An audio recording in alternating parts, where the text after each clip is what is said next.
Et nous sommes de retour au plateau pour la dernière partie de cette émission. Nous abordons notre quatrième sujet. Nous parlons du Togo à présent et des manifestations.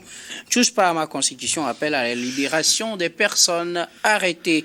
Le Front Touche pas à ma constitution a sorti un communiqué de presse en date de ce 7 juin au lendemain des manifestations de ce week-end, communiqué dans lequel ce Front appelle à la libération des personnes détenues. Il les a nommément cités, ou du moins cité quelques personnes qui, selon le Front, font partie des personnes arbitrairement arrêtées qui continuent en tout cas de dénombrer pour le moment. Il a donné des noms avec les profils de ces personnes à demander à ce que le pouvoir en place fasse tout pour la libération de ces personnes. Le Front lance également un numéro à la disposition de toutes les personnes qui auraient des proches qui auraient été enlevés à les signaler et appelle également aux différentes organisations à se joindre à lui pour demander la libération et beaucoup plus de liberté pour les Togolais, pour dire également que la nouvelle constitution ne passera pas selon les termes de ce communiqué. D'habitude, vu la nature du communiqué, je ne sais pas quelle partie lire. Donc, vous avez déjà le communiqué, chers amis invités. Vous allez donc pouvoir vous prononcer là-dessus. Le Front ne touche pas à ma constitution, comme je le disais. Elle demande la libération des personnes arrêtées ce week-end lors des manifestations des 5 et 6 juin. Nous en parlons avec vous. Vous savez, pour le quatrième sujet, la parole est à qui veut la prendre en premier pour ces observations. Chers amis, vous avez la parole. Bon, je prends. Vous savez, c'est le moins qu'on puisse demander à l'heure actuelle. La libération de ces détenus-là, de ces interpellés. Le droit de manifestation est encadré au Togo depuis la loi du 16 mai 2011 et cette loi détermine les conditions dans lesquelles on peut exercer la liberté de réunion, de manifestation pacifique publique. Et si tu enfreins à ces manifestations, à ces règles-là, tu t'exposes quand même à des sanctions et à des punitions. Et si on veut être dans le cadre légal, ceux-là qui ont organisé cette manifestation et même ceux-là qui ont participé ont enfreint la loi. Ils ont manqué quand même à leur devoir d'information de l'autorité. Et aussi à de discussions préalables de l'autorité parce que la loi du 16 mai 2011 prévoit qu'il faut informer l'autorité au moins 5 jours avant l'organisation de ces manifestations-là. Maintenant, ceux-là qui ont eu à participer à cette manifestation-là, si on veut être dans le cadre judiciaire, on peut leur coller comme chef d'accusation participation à des manifestations non déclarées et trouble à l'ordre public. Donc, qui sont passibles quand même de peine, de quelques mois de peine d'emprisonnement, selon les articles 180 jusqu'à 495 du Code pénal. Et je n'aimerais pas qu'on aille quand même sur le terrain judiciaire, qu'on fasse clémence pour qu'on libère ces jeunes-là. Parce que ce que moi je vois dans cette manifestation, je ne vois pas juste des gens qui ont enfreint des règles, des gens qui ont manqué de la culture politique. C'est vrai, on dit nul n'est censé ignorer la loi, mais à un moment donné, il faut reconnaître que ce sont des jeunes qui manquent de culture politique, qui ne sont pas véritablement canalisés, parce que ce sont des appels qui ont été faits par le biais des réseaux sociaux. Mais au-delà des réseaux sociaux, moi je vois autre chose, parce que moi je me dis ce sont des Togolais qui ont quand même lancé des appels et des jeunes sont sortis. Et pratiquement de toutes les catégories, même de toutes les catégories professionnelles. Quand on nous dit qu'il y a des sages-femmes, des docteurs, des doctorants, et même certains médecins qui sont sortis, qu'on a arrêtés, qu'on a interpellés. Il y a un étudiant, oui. Donc il y a un citoyen engagé, un militant des droits de l'homme, un créateur de contenu, une sage-femme et leader politique, un doctorant en pharmacie, et puis un médecin et chef d'entreprise. Oui. Donc, toutes ces personnes, on ne peut pas dire que ce sont des gens qui ont été manipulés. Jusque-là, on ne connaît pas véritablement le nombre de personnes qui ont été interpellées, mais on ne peut pas dire que toutes ces personnes étaient des gens qui ont été interpellés. J'aimerais qu'on aille au-delà quand même des infractions commises par les organisateurs et même les participants à ces manifestations-là pour les relaxer parce que je me dis, ce sont des Togolais qui veulent crier leur désarroi par rapport à une situation d'année. On parle de la vie chère, de la situation difficile au pays. Donc, du coup, quand ces jeunes la sortent, il faut qu'on voit au-delà. Maintenant, j'aimerais qu'on attaque beaucoup plus les causes que les conséquences. Parce que, tant bien même, on peut dire que les gens parlent sur les réseaux sociaux. Ça fait belle lurette que bon, il y a beaucoup de Togolais qui parlent, d'autres sur Facebook, d'autres sur TikTok, un peu partout, qui disent que non, la vie est chère, ça devient difficile. Et même la ministre Raymonde a eu à être interpellée à être invitée par le CPC pour parler quand même de la vie chère, de la question de la vie chère. Et puis après, elle a promis qu'elle ferait un retour, que bon, la situation va pouvoir se régler.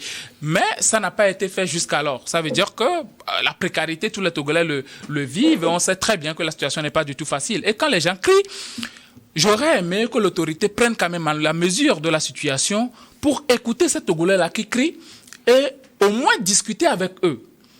Même si on ne peut pas recevoir tous les Togolais, au moins pas un canal, pas un communiqué et tout, le gouvernement ou bien le président du Conseil, le président de la République qui est le symbole de l'unité nationale, qui est le chef de l'État selon l'article 495 de la nouvelle Constitution, si je peux me tromper, Firmin, tu peux me le rappeler.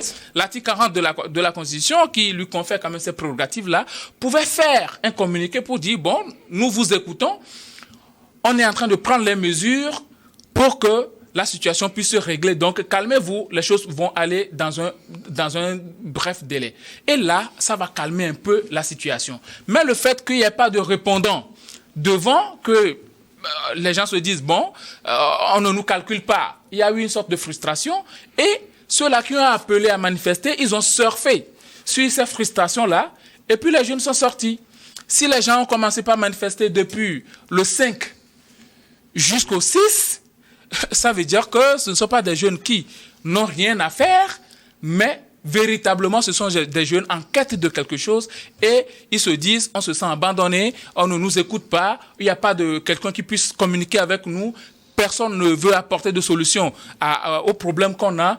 Donc, moi, je joins ma voix au front, touche pas ma constitution, pour demander humblement aux autorités quand même de relaxer ces jeunes-là. Et le travail civique doit aussi commencer. Et il faut dire aussi que, bon, beaucoup de personnes ont surfé sur le fait que depuis belle lurette, les manifestations publiques ne sont plus faites au Togo. C'est vrai, certains partis politiques essaient de faire des meetings et tout, mais manifester et tout ne sont plus véritablement acceptés au Togo, d'autant plus que les restrictions ont été apportées en 2019 avec l'ancien ministre Boukbessi qui a demandé de ne pas manifester sur certaines artères de la capitale et tout. Donc ça a fait que les gens se sont dit, bon, on va faire nos manifestations nous-mêmes sans même demander l'autorisation ou bien sans demander à déclarer, à informer l'autorité. Et ça aussi, c'est une faute grave. Au moins, il faut informer l'autorité comme c'est la loi que nous avons actuellement. Avant que cette loi-là ne change, il faut respecter l'existant. Et cela n'a pas été fait. On demande encore la libération de ces jeunes-là, qu'on n'aille pas sur le terrain judiciaire, parce que si on y va, sur toute la ligne, de la préparation, l'organisation à la participation, ils ont fauté et ils seront forcément condamnés par la loi. Merci beaucoup à vous, Gabin Adjao. Firmin Teko Agbo, le front touche pas à ma constitution, appelle à la libération des personnes détenues lors des manifestations du week-end. Vous savez, moi, je voudrais dire 3 petites choses. La première chose, c'est que le front touche pas à ma constitution ne fait pas du bien à ces jeunes, à ces personnes arrêtées. Pourquoi il aurait demandé qu'on les juge, qu'on les mette en prison? Non. Il ne dit pas la vérité. Il devrait en réalité être beaucoup plus dans la sensibilisation au respect des valeurs citoyennes. Quand on parle de constitution, quand on parle de citoyenneté, quand on parle de sensibilisation, donc on parle du respect des règles de la République. Le Front Sage, dirigé par ceux-là que nous connaissons, je pense que c'est un mouvement citoyen. Et dans le cadre de cette citoyenneté, on parle beaucoup plus du respect des valeurs civiques et patriotiques. Et donc, quand vous voyez des gens qui désobéissent aux règles de la République, je peux le dire comme ça, votre première réaction devrait être, vous n'avez pas bien fait. À l'avenir, comportez-vous comme cela, parce que nous sommes dans un État. Un État, c'est un État. Il n'y a pas plus petit, il n'y a pas plus grand. Les règles sont les mêmes pour tous. Donc c'est comme ça, ça devrait être la première réaction du Front Saint-Germain pour la Constitution. Pour ceux-là qu'on a arrêtés, on les a regardés, ceux-là qu'on a arrêtés, on les a arrêtés. Hein. Si on veut que la loi s'applique, ils vont aller en prison. Maintenant, qu'est-ce qu'ils vont faire? Ceux-là qui sont arrêtés, ils sont arrêtés. Qui leur apporte à manger? Qui va s'occuper d'eux? Les gens les ont appelés, les gens sont dans la diaspora, ils les ont appelés, ils sont sortis. Mais ceux qui sont dans la diaspora sont dans la diaspora. Hein. Ils vont librement à leurs occupations. Hein. Ils mangent bien, ils sont dans la neige ou dans le chaud soleil. Alors, nous sommes en été, c'est Roland Garros. Nous sommes en été, en France par exemple. Roland Garros est fini hier. Mais c'est le soleil frappant. On ne parle pas de la canicule, mais le soleil, ça frappe. Ils sont bien. Les gens sont en vacances, ils se bronzent sur des plages. Même les Noirs aussi commencent par se bronzer. Mais vous, les gens qu'on a arrêtés, on les a arrêtés. Difficilement, ils vont manger. Pourtant, on va leur apporter que le peu. Les soins et tout ça. Leurs parents sont en difficulté parce que la vie est déjà chère. Il faut trouver, on n'arrive pas à bien gérer la maison. Mais après avoir géré la maison, il faut trouver des moyens pour aller rendre visite, pour prendre le déplacement et autres. Et à apporter de la nourriture à ceux qu'on a arrêtés.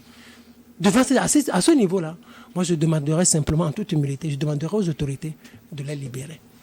Mais les responsables, ceux-là qui demandent aujourd'hui qu'on les libère, il faut qu'ils arrivent à leur dire la vérité.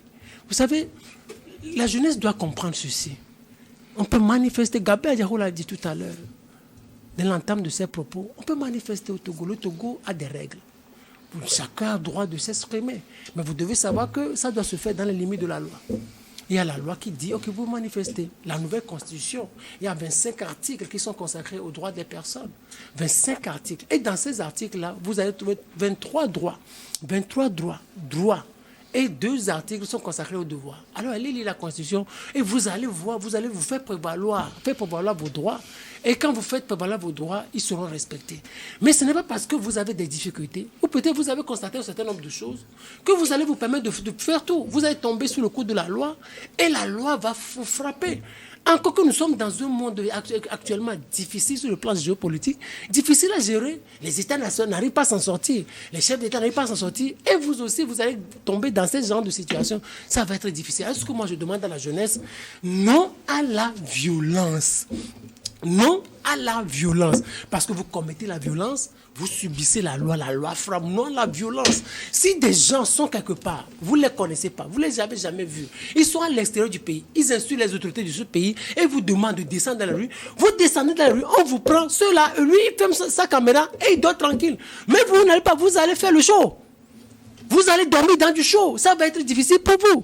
Moi, nous sensibilisons toujours sur le respect des valeurs citoyennes, des valeurs patriotiques. Le Togo, il est c'est notre pays. Aimons-la. Aimons-le. Difficile, c'est difficile. On sait que c'est difficile. Nous qui sommes en train de parler, même sur ce plateau, c'est difficile pour tout le monde. Ce n'est pas pour autant que nous allons nous déverser dans la rue pour commettre des bêtises, pour commettre des forfaits et après tomber sous le coup de la loi. Ça, c'est la première chose. Bon, je ne sais pas. Bon, continuez. Non, je vais pas faire. La deuxième chose, rapidement. Oui, la deuxième chose, vous savez, le monde est en train de traverser une situation démographique. Le vrai problème, au-delà de tout, le problème est lié à la démographie. Vous savez, moi, j'ai l'habitude de dire, c'est depuis quelques jours que le Togo, quand Faure Gnassingbé est arrivé au pouvoir, la population togolaise était à 5 millions. Aujourd'hui, elle a près de 9 millions. La population togolaise a presque doublé. Mais est-ce qu'il y a assez de ressources pour couvrir? Ce que le Togo est en train de traverser, c'est ce que les États-Unis sont en train de traverser. Est-ce que la France est en train de traverser? Parce que ce sont des puissances de superpuissance, on n'arrive pas peut-être à remarquer. Mais les spécialistes vous diront qu'en France, sous Emmanuel Macron, la pauvreté a beaucoup plus évolué qu'il y a 10 ans.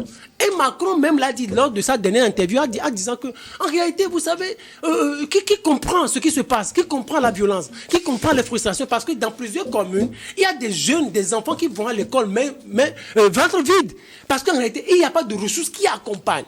Il y a la population qui augmente, mais les États n'arrivent pas à trouver de ressources pour pouvoir couvrir tous les besoins.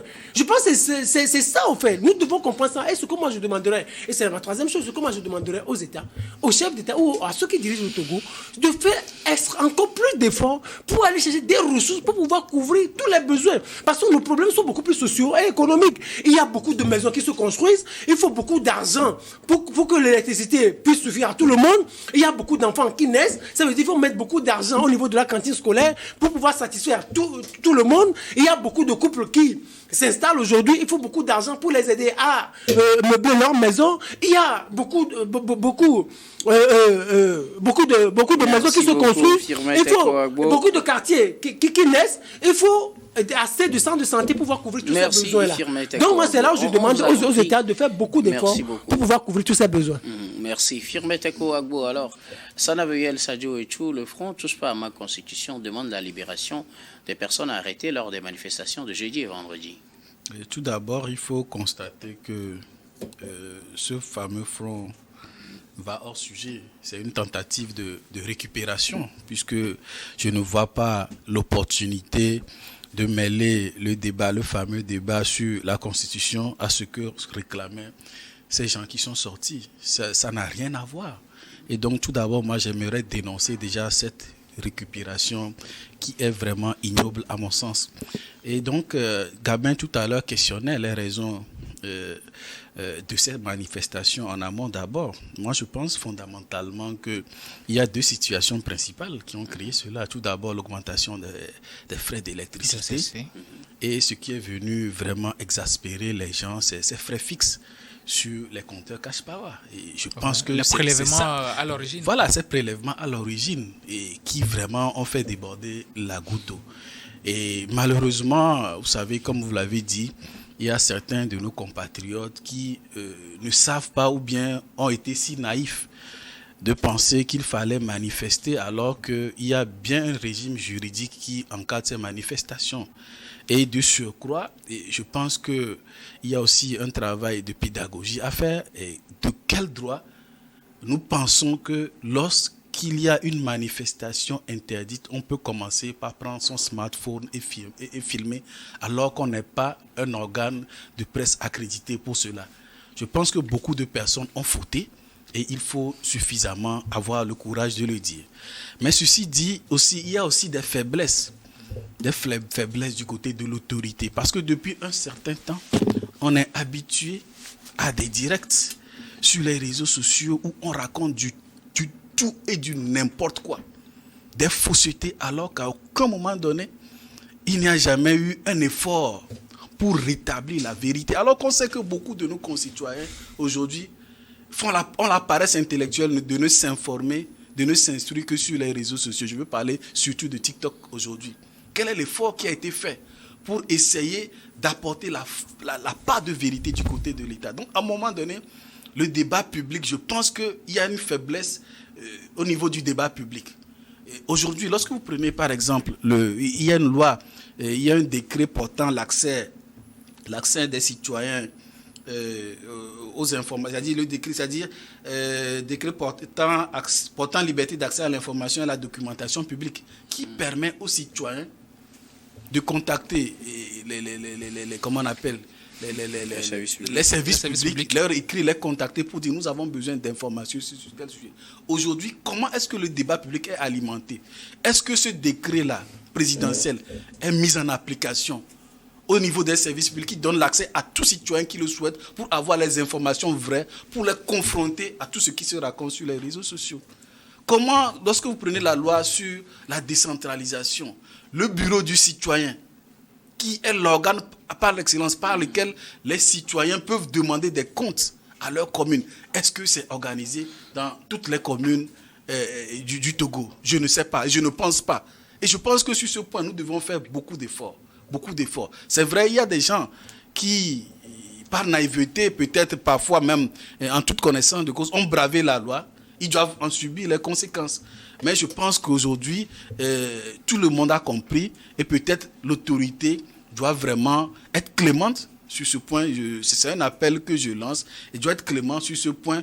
Mais il faudrait quand même que les partis politiques et des organisations qui ne sont ni mêlés à la source de ces revendications, qui sont parfois justifiées, de ne pas faire de la récupération. Parce que ça, c'est indigne et c'est inique. Et c'est peut-être même irresponsable de leur part. Oui, Gabin. Oui, vous savez, c'est quand même un peu difficile. C'est très difficile à contenir parce que voir de tels jeunes détenus, qui soient dans les mains de la justice ou bien de la police, pour moi, c'est assez compliqué. Et on n'en arriverait pas là s'il y avait eu véritablement d'interlocuteurs en face. Parce que ce qui s'est passé le vendredi passé, du jeudi à vendredi, c'est l'expression de la frustration. Et je peux dire que ce sont des jeunes qui, à un moment donné, ils s'inquiètent de leur avenir parce que ce sont des jeunes conscients, qu'on voit qu'il y a l'élite même est dedans, sages-femmes, étudiants et tout, ce ne sont pas des gens inconscients quand même. Ce sont des gens qui se préoccupent de leur avenir. Et quand tu vois la tranche d'âge, c'est compris entre 15-17 et puis vers 30 ans. Donc ça veut dire que ce sont des gens très jeunes qui se disent, ce pays, où est-ce qu'on va? D'autant plus que vous faites des réclamations et puis l'autorité ne dit absolument rien. C'est le mépris et le manque de communication de la part de l'autorité qui a amené ces jeunes-là à pouvoir sortir dans la rue et se dire que, puisqu'on ne veut pas nous écouter sur les réseaux, parce que quoi qu'on dise aujourd'hui, les réseaux, ce sont des moyens de communication. Et moi, je ne vois pas les réseaux. Je vois les messages portés. Au-delà du fait que, les gens sont sur les réseaux et font des directs, quel est le message qu'ils portent? Ce qu'ils disent, est-ce que c'est vrai? La vie chère, ça gronde depuis un bon bout de temps. Le prix du gaz, butane et tout, allez au marché aujourd'hui. On vous vend 2 tomates à 200, gingembre, on vous donne... Une banane à 100 francs. Voilà, donc la vie est devenue tellement chère au pays actuellement que même le prix du bol de maïs, ce qui, normalement, que les pauvres gens consommaient, mais est devenu aujourd'hui une nourriture de riches. Haricots, on n'en parle même plus. Donc, c'est tout ça condensé, ça fait que les gens sont frustrés, se disent on va sortir puisque l'autorité ne nous donne pas de réponse. On refuse de communiquer avec nous, on fait comme si de rien n'était. Donc, nous allons sortir dans la rue. C'est ce que ces jeunes-là ont fait. Donc, humblement, je demande encore aux autorités de ne pas voir que les jeunes-là, ils ont enfreint une loi donnée, mais de voir juste que ce sont des enfants qui, à un moment donné, ils sont dépassés par les événements et sont obligés de crier leur ras-le-bol. C'est ce qui a été fait la fois dernière et vivement même. C'est vrai, le Front Touche pas à ma constitution, c'est une organisation qui a un autre objectif, à savoir défendre la constitution de la 4e République. Maintenant, il va falloir que les associations de la société civile et tout, que tout le monde sorte pour parler, quand même, faire du civisme et tout ça, et plaider aussi la cause de ces jeunes qui sont détenus par les forces de notre pays. Et aux autorités de tout faire pour communiquer. Tout est question de communication. Moi, je me remémore encore cette période où le général Yadema, peu importe la situation, il sort et puis il parle. Il reçoit même les gens à Lomé 2 et il communique avec eux. Même si on ne vous apporte pas de solution directement, au moins, vous ressentez que l'autorité vous considère, l'autorité écoute vos frustrations et vos cris. Et je pense que notre autorité doit emboîter le même pas, à savoir discuter avec les populations. Merci beaucoup, Gabin. Sana, rapidement. Non, moi je voudrais quand même dire que heureusement que dans la journée du 6 juin, un communiqué est sorti pour annoncer la suppression de ces frais fixes sur les compteurs Cash Power. J'estime que c'est un cadeau venant du président du conseil, son jour d'anniversaire. Mais j'aimerais quand même dire qu'il est très important que les syndicats soient redynamisés. Parce que je pense qu'il y a un sérieux dialogue social à mener et les syndicats ont beaucoup de rôle à jouer. Et des syndicats qui sont dépolitisés. Il ne faut pas que les syndicats soient les antichambres des partis politiques. Il faut vraiment des syndicats qui défendent les intérêts de leur profession. Sadio Richou, merci beaucoup. À vous, je reste avec vous pour faire le dernier tour de table. Ce sera pour vos mots de fin sur un sujet de votre choix, Sana. Non, moi, je vais continuer dans la lignée de ce sujet. C'est vrai qu'il y a beaucoup de gens qui ont été arrêtés dans la foulée, mais moi, je pense sincèrement et de manière très sincère que celui qui a été à la base des frais fixes à payer, là, lui aussi doit être écouté par le SCRIC. Parce qu'il a une grande responsabilité dans ce qui s'est passé. Merci beaucoup à vous, Sanaveyel Sadjorichou. Vous êtes analyste politique. Merci d'être passé sur ce plateau. C'est moi. Gabin Adjaro, vos mots de fin. Oui, merci. Je veux encore plaider pour la libération de ces jeunes-là parce qu'on a besoin de la jeunesse pour construire notre pays.